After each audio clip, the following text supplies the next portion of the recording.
오늘도 예배하는 여러분들에게 하나님의 사랑이 풍성히 넘치길 주님의 이름으로 축복합니다. 우리 앞뒤 좌우에 계신 분들과 인사를 나눕시다. 참 잘 오셨습니다. 주님이 함께 하십니다. 오늘도 주님 때문에 행복한 여러분들이 되시길 주님의 이름으로 축복합니다. 오늘 읽었던 이 말씀을 중심으로 하나님은 필요한 대로 응답하십니다 라는 제목으로 함께 말씀을 나누고자 합니다. 이스라엘 백성들을 출애굽하여서 하나님이 약속하신 그 약속의 땅으로 나아가는데, 참으로 오늘 이 말씀을 보면 참 모세에게 위기의 순간이 닥쳐왔습니다. 그것은 모든 백성들의 불평과 원망으로 말미암아서 리더십이 무너지는 순간이고, 자신 또한 하나님께 대한 믿음이 약해진 사건입니다. 민수기 11장 4절 말씀을 보면 그들 중에 섞여 사는 다른 인종들이 탐욕을 품음에 이스라엘 자손도 다시 울며 이르되 누가 우리에게 고기를 주어 먹게 하랴 라고 말씀하죠. 그들 중에 섞여 사는 다른 인종들이 있었다. 출애굽할 때 이스라엘 민족들만 나온 것이 아닙니다. 애굽의 포로로 잡혀왔던 다른 여타한 족속들이 많았습니다. 그런데 이스라엘 백성들이 출애굽할 때에 그들도 함께 그 애굽 땅에 임하였던 10가지 재앙들을 본 것이죠. 그리고 온 나라의 소문이 다 퍼졌죠. 왜냐하면 거기에 많은 사람들, 민족들 중에 이스라엘 민족이 포로로 살아가는 이들이 참 많은데, 고센 땅에 살아가는 이스라엘 민족들이 많았는데 소문이 난 것입니다. 그 출애굽하겠다고 자유를, 노예의 자리에서 자유를 선포하는 누군가의 지도자가 나가서 바로 왕에게 독대해 가면서 그런 일들을 벌이고 있다라는 것이 순식간에 이 애굽 땅에 다 퍼진 것이죠. 그런데 그 되어지는 광경들을 보고 이제 그 소문의 결말, 이제 포로에서, 노예의 자리에서 자유하게 되어서 이스라엘 백성들이 떠난다 하는 이야기를 들은 것입니다. 거기에 함께 많은 민족들이 동참합니다. 그래서 오늘 본문에도 그들 중에 섞여 사는 다른 인종들이 많았다라고 이야기하죠. 출애굽 당시에 그래서 이스라엘 민족만이 나온 것이 아니라 다양한 인종들, 즉 다양한 민족들이 함께했습니다. 출애굽기 12장 38절은 이렇게 말씀하고 있죠. 수많은 잡족과 양과 소와 심이 많은 가축이 그들 이스라엘과 함께하였다 라고 말합니다. 출애굽할 때 수많은 잡다한 민족들, 이스라엘 민족뿐만 아니라 수많은 민족들이 함께 이스라엘과 함께 나갔다라고 말합니다.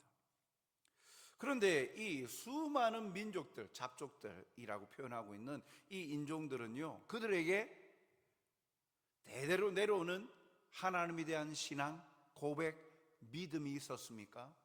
없었죠. 신앙이 없는 민족들입니다.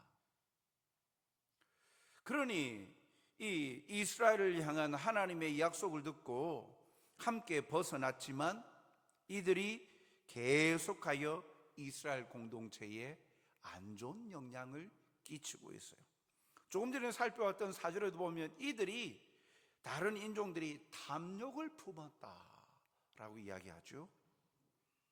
그들의 탐욕으로 인해서 이스라엘 전체에 불평을 쌓게 만들었는데, 고기에 대한 탐욕, 고기에 대한 탐욕과 불평을 일으키는 촉매제 역할을 이들이 하였습니다.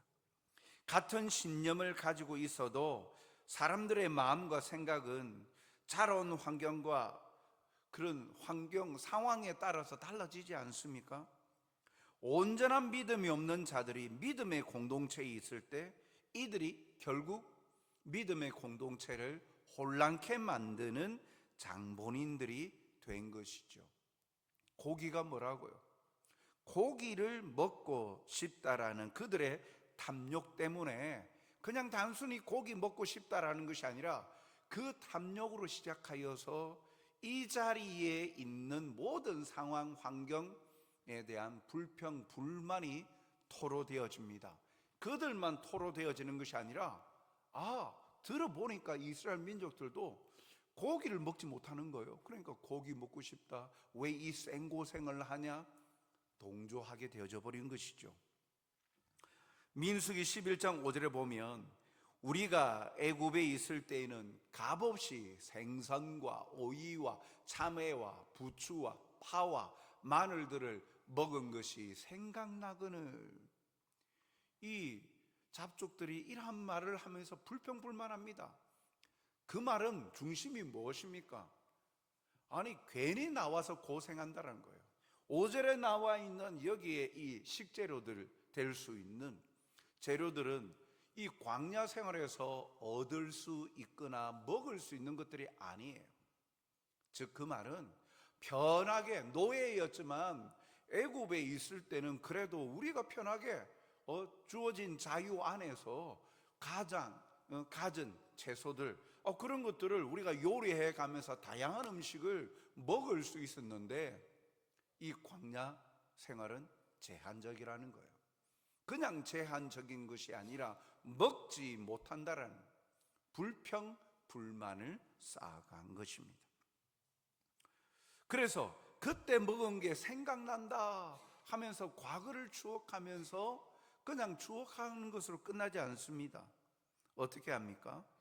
6절에 보니까 이제는 우리의 기력이 다하여 이 만나 외에는 보이는 것이 아무것도 없도다. 하나님께서 기적 아닙니까? 하늘에서 매일같이 만나를 내려주셔서 먹을 거리를 베풀어 주셨어요. 날마다 일용할 양식을 주셨어요. 그런데 여기에 뭐라고 그들은 이야기합니까?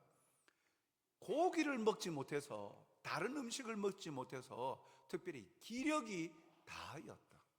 이제 체력이 없어진다. 그래서 눈에 보이는 것 만나 외에는 없다. 다르게 말하면 보기도 싫을 만나. 그게 뭐라고? 그것만 지금 주구장창 먹고 있다. 그것도 우리의 체력에는 아무런 도움을 주지 못한다. 고기를 먹어야 된다. 그렇게 불평불만하고 있는 것입니다. 축복으로 주시는 만나를 감사치 아니하고 불평합니다. 고기를 못 먹는다고 죽습니까? 그렇진 않죠. 이들은 고기를 먹지 못했기에 몸이 쇠약해진다라고 이야기합니다. 사랑하는 성도 여러분, 공동체에는 항상 이렇게 반드시 부정적인 영향을 끼치는 이들이 있습니다. 죄는 놀라운 영향력을 가집니다. 그 파급 효과는 큽니다. 이들의 불평으로 인해서 어떠한 일이 나타납니까?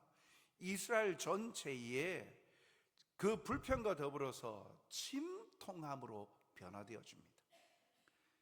11장 10절을 보니까 백성의 온 종족들이 각기 자기 장막 문에서 우는 것을 모세가 들으니라. 한두 사람도 아니고 백성의 모든 종족들이 자기 장막 문 앞에서 운다라는 거예요. 슬피 애곡하는 거예요. 욕도 하고요, 불평불만하면서 아이고 하면서 한두 사람이 아니라 온 백성의 종족들이 자기 장막 앞에서, 천막 앞에서 그렇게 한탄하고 울고 있는 거예요. 그러니까 공동체 분위기가 완전히 바닥인 거예요. 완전 서럽고 침통한 분위기에 그냥 빠져버린 거예요. 꿈과 희망을 가지고 노예의 신분에서 벗어나서 희망의 걸음을 걸어가는 이들에게 울음소리와 애통함이 온 장막에 가득합니다. 조상집 분위기가 된 것이지요. 참으로 이것을 볼 때 우리는 어떻습니까? 나의 부정적인 말 한마디, 행동 하나가 공동체에 어떤 영향을 끼치는지 생각해 보셨습니까? 혹시 안 좋은 영향을 끼치고 있지 않습니까? 출발점은 신앙이 없는 잡족, 다른 인종들의 불평으로 시작되어졌습니다. 그 불평의 중심에는 고기에 대한 탐욕이 있었죠. 음식에 대한 탐욕입니다. 그것이 그냥 먹고 싶다, 먹고 싶다에서 넘어가서 왜 이런 자리에 이르겠느냐. 애굽에 있었으면 우리가 그것도 먹고 저것도 먹고 다 마음껏 먹었을 텐데 라고 하면서 분위기 전체에 악영향을 끼쳐버렸습니다. 오늘도 우리는 공동체에 선한 영향을 끼치는 자로 살아가는 성도임을 잊지 마시기 바랍니다. 우리의 믿음 없는 나의 말 한마디, 부정적인 말 한마디와 또한 행동들이 그냥 나 혼자만의 독백으로 끝나지 않는다라는 것이죠. 죄의 영향력은, 파급력은 큽니다. 안 좋은 부정적인 영향력들은 여기에 얼토당토 않는 이야기가 아니었잖아요. 실제로 고기는 먹지 못하고 있잖아요. 그렇죠? 사실이죠. 그런데 그것에 대해서 감사는 사라져버리고 불평과 원망으로, 욕망과 욕구를 부추기고 있다는 거예요. 오늘도 우리가 속한 믿음의 공동체, 교회를 무너뜨리는 그 행동 가운데 하나가 바로 이것입니다. 부정적인 생각과 말, 행동들. 오늘도 우리는 세상의 어두운 세상의 빛, 소금 역할을 감당하는 하나님의 빛된 자녀들 아닙니까? 빛의 영향력은 선한 영향력이에요. 무조건 안 좋은 거는 말하지 말라라는 것이 아니라 하나님의 은혜를, 하나님의 위로를, 하나님의 사랑을 말하는데도 모자라는데 그건 말하지 아니하고 불평과 부정적인 것만 돋보이게 하는 죄된 성품들이라는 사실을 우리는 기억해야 되는 거예요. 그래서 오히려 우리에게는 감사와 하나님께 대한 은혜, 그런 축복의 위로의 말씀들을 표현하는데 부끄러움이 없고 담이 없이 선한 영향력을 끼치며 살아가는 저와 여러분이 되시길 주님의 이름으로 축복합니다. 모세는 하나님이 세우셨어요. 하나님께서 호레산 떨기나무 속에서 그를 부르시고 지도자로 세우셨죠. 함께 하시며 해야 할 일들을 보여주셨습니다. 그렇기에 하나님은 늘 함께 하시면서 끝까지 책임지십니다. 그런데 자신이 가진 상식과 생각을 뛰어넘는 일들이 지금 발생했어요. 온 공동체가, 자기 이끌고 가는 그 공동체가 초상집이 됐어요. 그리고 불평불만합니다. 그런 일이 발생하자 모세는 두 손을 그냥 들어버렸어요. 그리고 오히려 하나님께 자신을 지도자로 세운 하나님을 원망합니다. 민수기 11장 11절 12절을 보면 그가 하나님께 여짜오되, 모세가 여호와께 여짜오되 어찌하여 주께서 종을 괴롭게 하시나이까? 어찌하여 내게 주의 목전에서 은혜를 입게 아니하시고 이 모든 백성을 내게 맡기셨습니까? 왜 나에게 그 짐을 지게 하시나입니까? 이 모든 백성을 내가 배웠나이까? 내가 낳았나이까?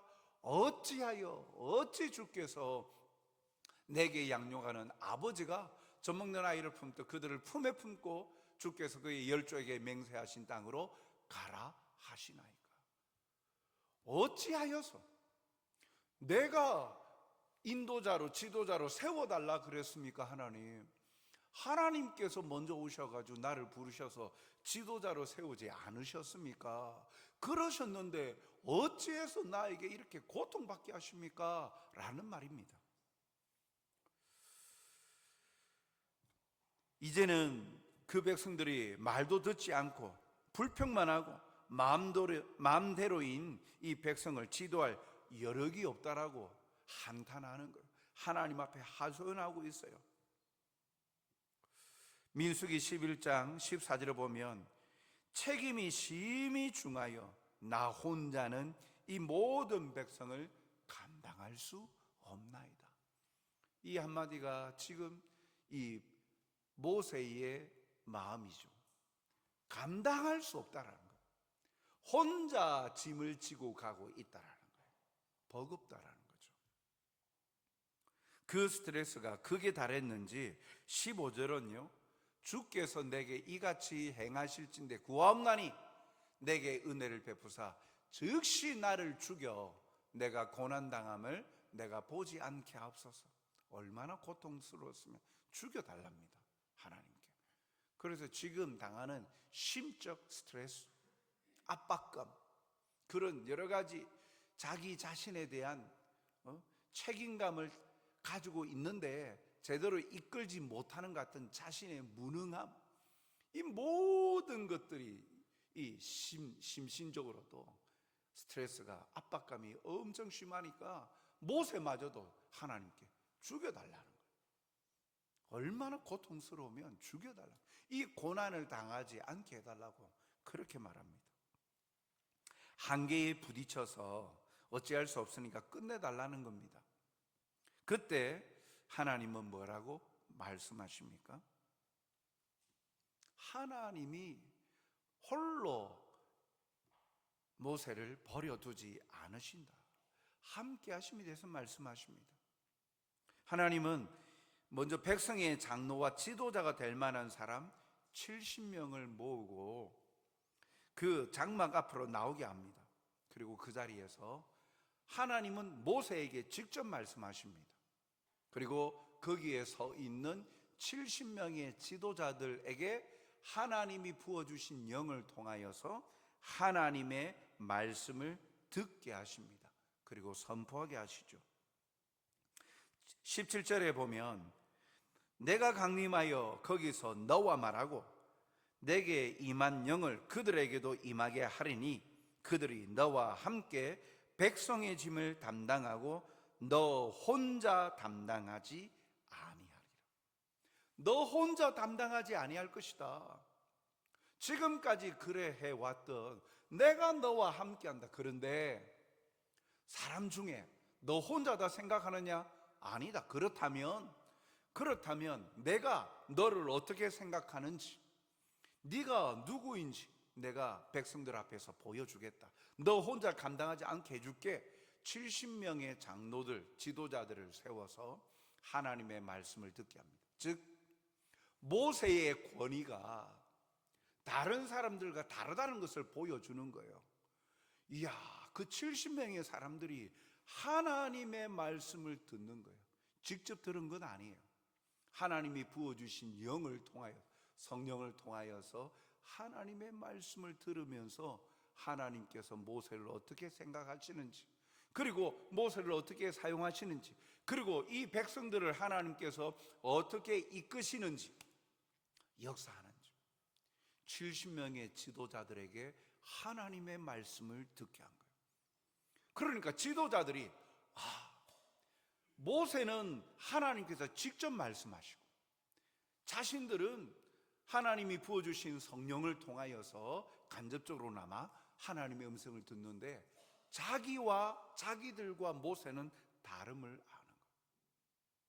그래서 모세가 큰 하나님이 세우신 지도자이시고 더불어서 자기 민족들을 향한, 이 이스라엘 공동체를 향한 하나님의 원대한 계획과 함께 하시고 이끌어 주심을 말씀하시는 거예요. 이들이 각각 70명의 지도자들이 그 말을 듣고 백성들에게로 나가서 울고 불고 하고 있는 백성들에게로 나가서 하나님의 말씀을 전하는 거예요.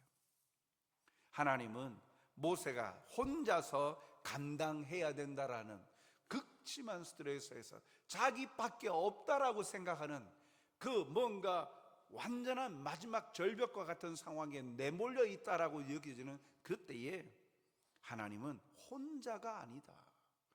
혼자 감당해야 될 그 중압감으로부터 여유로울 수 있도록 하나님은 동력자를 붙여주신 거예요. 엘리야도 갈멜산의 놀라운 일을 경험하고도 450명, 400명 그 바알, 아세라 선지자들을 물리치지 않습니까? 기도하여서 하늘로부터 불이 내려서 푹 젖어 있는 제단에 불을 일으키며 하나님이 누구이신지 자기가 하나님의 선지자임을 보여주셨잖아요. 그런데 이세벨 왕비가 자신을 죽이려 한다라는 말을 듣고는 이내 겁이 나서 도망쳐가죠. 그럴 때 그는 먹을 것들로 엘리야를 하나님께서 위로해 주셨어요. 그리고 뭐라고 말씀하십니까? 열왕기상 19장 18절에 보면 그러나 내가 이스라엘 가운데에 7,000명을 남기리니 다 바알에게 무릎 꿇지 아니하고 다 바알에게 입맞추지 아니한 자니라. 혼자다라고 생각해서 자기를 죽여달라고, 엘리야 선지자도 하나님 앞에 죽여달라고 하였죠. 두려움에 떨면서 자기가 혼자다 생각돼요. 그런데 하나님은 혼자가 아니다. 너는 알지 못하였지만 바알에게 무릎 꿇지 않는 7,000명의 사람들이 있다. 너와 동일한 신앙 고백을 하는 믿음의 사람들이 있다. 혼자가 아니야. 내가 너와 함께 할 것이며 또 너와 함께 동일한 신앙 고백하는 자들이 있단다. 위로해 주는 거예요. 바울도 보십시오. 바울도 아테네에서 전도 여행을 마치고 극심한 피로와 공감을 느낍니다. 알지 못하는 신에게라고 적혀 있는 신상 앞에 아테네에서 이 그리스 신화들을 믿고 말하기를 좋아하고, 그런데 그곳에서는 복음에 대한 효과가 이전 도시보다는 없는 거예요. 열매가 없는 거예요. 열매가 너무 미미한 거예요. 그러니까 심신이 힘든 거예요. 그러면서 고린도로 내려오면서 얼마나 힘들어하는지 몰라요. 그때 하나님께서 어떻게 하셨습니까? 사도행전 18장 3절에 보면 생업이 같으므로 함께 살며 일을 하니 그 생업은 천막을 만드는 것이더라. 이 앞서의 말씀 보면 브리스길라와 아굴라 부부를 통해서 바울을 만나게 하십니다. 지쳐있는 그에게 동일한, 그래서 이 브리스길라와 아굴라는 이 생업이 같은 거예요. 천막 만드는 일 같으니까 공통 관심사가 있어요. 바울도 이 기술을 가지고 있거든요. 천막 만드는, 그냥 단순한 천막 만드는 것이 아니라 이동식 별장을 만드는 고급 기술이에요. 이걸 바울이 가지고 있는데 동일한 기술을 가지고 있는 브리스길라와 아굴라 부부를 고린도에서 만난 거예요. 앞서 아테네에서 힘들하고 괴로워서 힘이 쫙 빠져서 고린도로 내려왔는데 고린도에서 동업자를 만난 거예요. 이 동업자가 그냥 동업자가 함께 같이 살면서 동력자로 살아가는 거예요. 나중에 로마의 교회 편지 보내는 거에 보면 이 브리스길라와 아굴라 부부에 대해서 뭐라고 그가 편지합니까? 내 목숨과도 바꿀 수 있는 존. 얼마나 큰 위로가 되었는지 그렇게 무난히 인사하면서 표현하고 있어요. 사랑하는 성도 여러분, 이와 같이 우리가 깨닫게 되는 것이 있습니다. 그것은 인간의 생각과 하나님의 생각 차원이 다르다는 거예요. 인간의 생각과 체험적인 사고는 한계가 있고 극히 제한적인 부분이 많습니다. 내가 경험한 것이 전부라고 생각하고 그것이 끝이 보이지 않을 때는 좌절하고 때로는 극단적인 선택을 하려 하죠. 끝이라고 생각합니다. 그러나 그것이 끝이 아니죠. 주인 되신 하나님이 살아 역사하십니다. 내버려 두지 않으십니다. 때에 따라서 하나님께서는 혼자가 아니라 더불어 함께 살아가는 동력자들을 붙여주시고 보내주시는 거예요.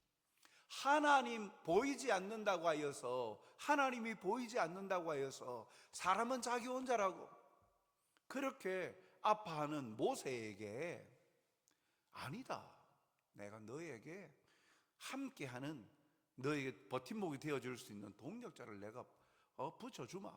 70명의 지도자들을 붙여주면서 모세의 권위, 하나님께서 하시는 지도자, 그리고 그 공동체를 향한 하나님의 계획과 뜻을 대변해 줄 수 있는 70명의 사람들을 붙여주었어요.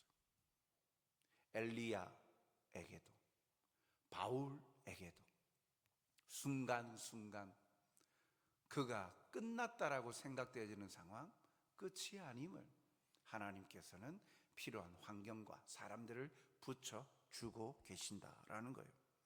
함께할 동력자들을 붙여주셔서 위로해 주십니다. 외로움과 공허한 상태로 내버려 두지 않습니다. 나 혼자 감당할 수 없다고 자포자기하지 말아야 될 이유가 바로 여기 있죠. 빌립보서 4장 13절에 내게 능력 주시는 자 안에서 내가 모든 것을 할 수 있느니라. 마지막 상황이라 할지라도 하나님과 연결되어 있으면, 하나님과의 관계가 끊어지지만 않으면 그 관계 속에서 발견하게 되어지는 것이죠. 모든 것을 가능케 하여 주시고 힘을 다해 주시는 주께서 우리의 영안을 열어서 우리 주위에 보지 못하였던 것들을 보게 해주시고 동력자를 붙여주신다는 거예요. 혼자다라고 죽여달라고 하였던 엘리야 선지자에게 아니다, 너와 동일한 믿음의 고백을 하는 7,000명이 아직도 있다. 너 혼자가 아니다. 너만 특별하여서 다른 사람에게 따돌린다 하는 게 아니야. 동일한 믿음의 고백을 하며 버텨낼 수 있도록 하나님께서 함께 하심을 보여주시죠. 나와 함께 하사 나에게 감당할 힘과 이길 능력을 주시는 주님을 온전히 신뢰하며 오늘도 혼자가 아님을 하나님의 도우심의 손길을 경험하며 살아가시는 여러분들이 되시길 주님의 이름으로 축복합니다. 하나님은 이 흔들리는 모세를 위로하고 세우는 것에 그치지 않으시고 실제적으로 응답을 하십니다. 고기를 달라고 하는 백성들에게 고기를 주십니다. 그것도 하루가 아니라 냄새가 싫어하기까지 한 달 동안에 지속적으로 고기를 주시겠다 하시죠.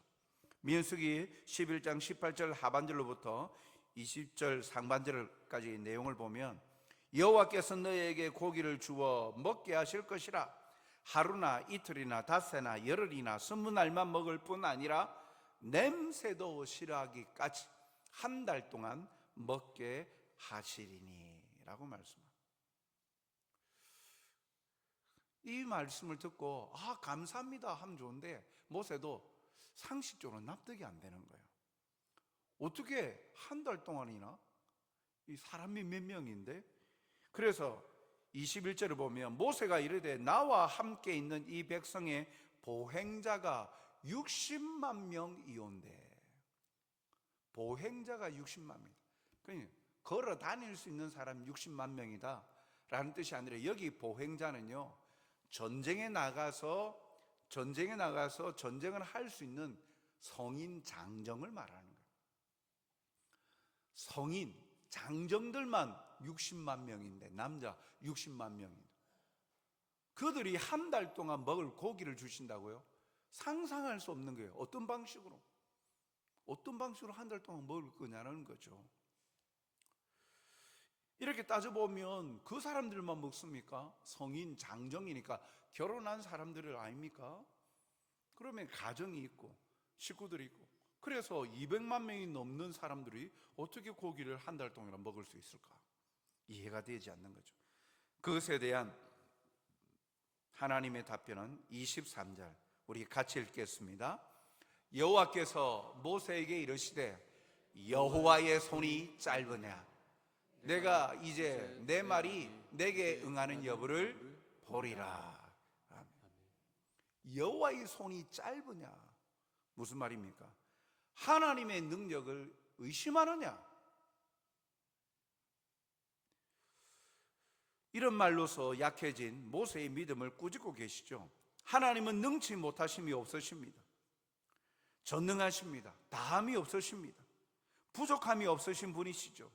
못하실 일이 없는 창조주이시고 전능자이신데 어찌 그러한 상황 때문에, 네 생각 때문에 나를 의심하느냐라는 겁니다.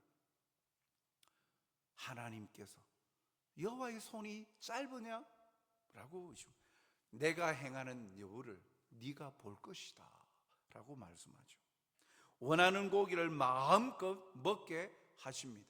그런데 이것은 축복임과 동시에 저주, 징벌이기도 합니다.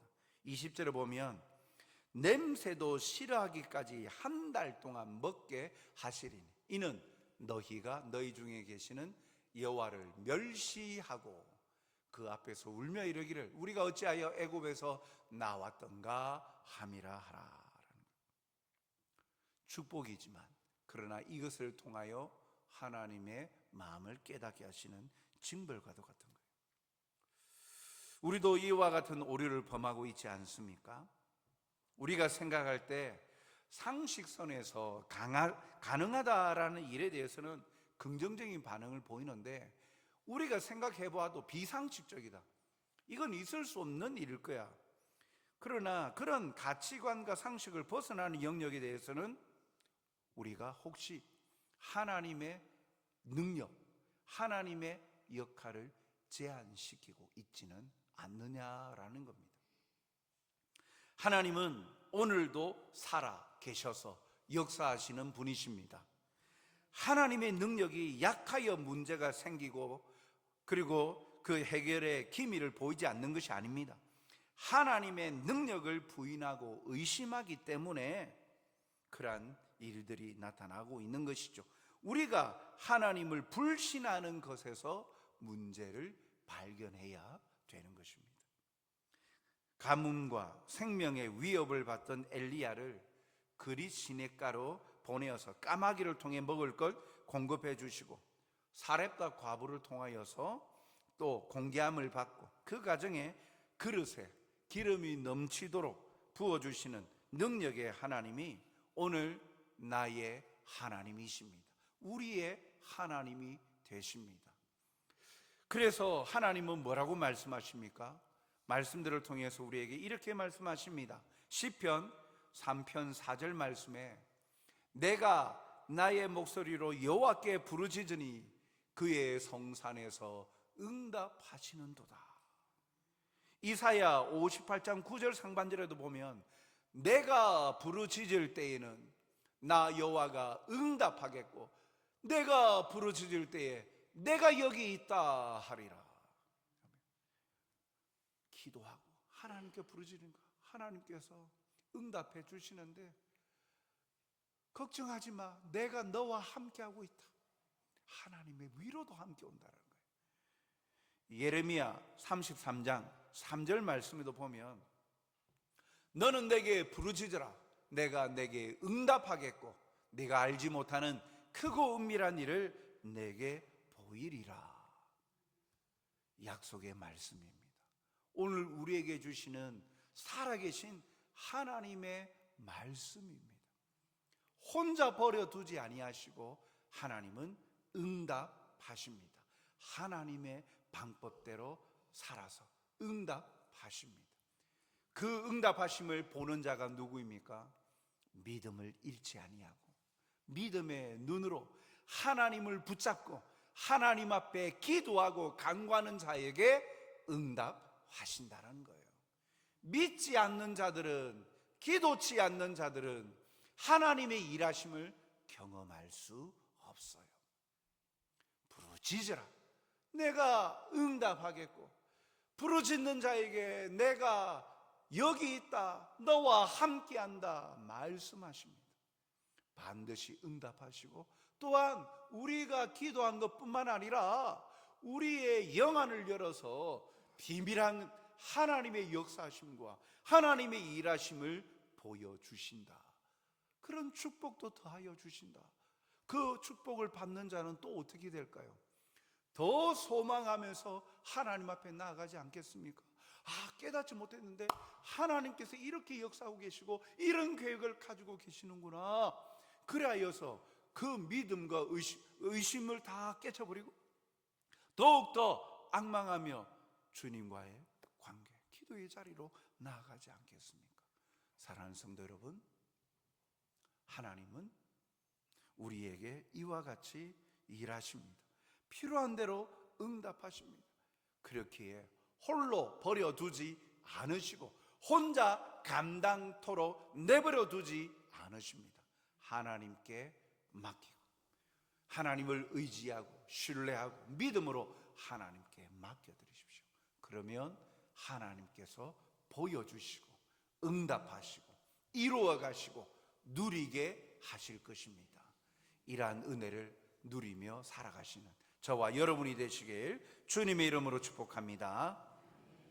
사랑과 자비가 풍성하신 아버지 하나님, 오늘도 혼자이다, 끝났다 라고 생각하는 모세에게 하나님은 네가 혼자가 아니라 너 혼자 감당토록 내버려 두지 아니하리라 라고 약속의 말씀을 하시며 하나님께서 동력자 또 70명의 지도자들을 붙여주셔서 그의 권위를 하나님의 말씀의 진리 되심을 증거케 하셨습니다. 오늘도 주님 앞에 나와 예배하는 우리의 심령들 속에 답답하고 힘들고 아파하고 고민거리가 많아 하나님의 도우심이 없이는 아무것도 할 수 없다 그러며 주님 앞에 나와 기도하고 부르짖고 간구하는 하나님의 신실한 백성들을 외면치 마시고 응답하여 주시옵소서, 위로하여 주시옵소서, 채워 주시옵소서, 이루어 주시옵소서. 그리하여 더욱더 하나님을 앙망하며 나아가는 믿음의 사람들로 주님께 영광 돌려드릴 수 있도록 역사하여 주시옵소서. 감사하며 예수님 이름으로 기도하옵나이다. 아멘.